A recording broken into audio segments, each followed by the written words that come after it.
season is underway, but it's come amid investor uncertainty as markets take losses. To talk through all of the major US results so far, I'm joined by Jarden's Vice President of Wealth Research, Jeremy Ward. Jeremy, last US earnings season saw some big names, specifically those tech stocks, savaged by investors. So what were the expectations heading into this earnings season? Earnings expectations were really divided. Macroeconomists were quite bearish in terms of the inflationary pressures could really hurt margins.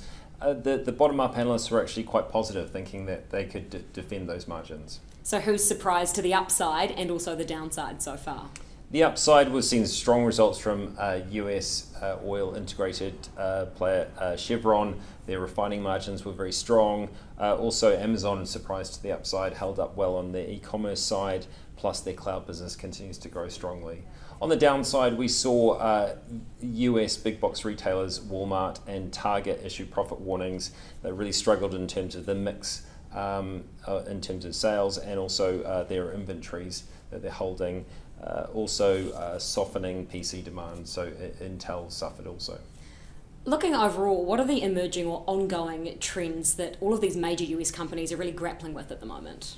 Inflation is the biggest one.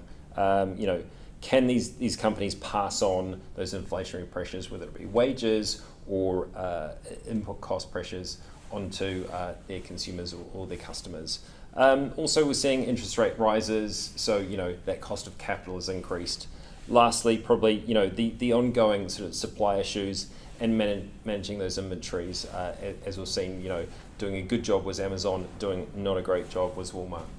A lot for investors to take in then. How have they responded to the results and that commentary so far? Yeah, well, we've seen a lot of single stock volatility. So, navigating that and choosing companies with stable earnings has been key. So overall, it's been taken quite positively and a positive surprise to markets. Thanks so much, Jeremy.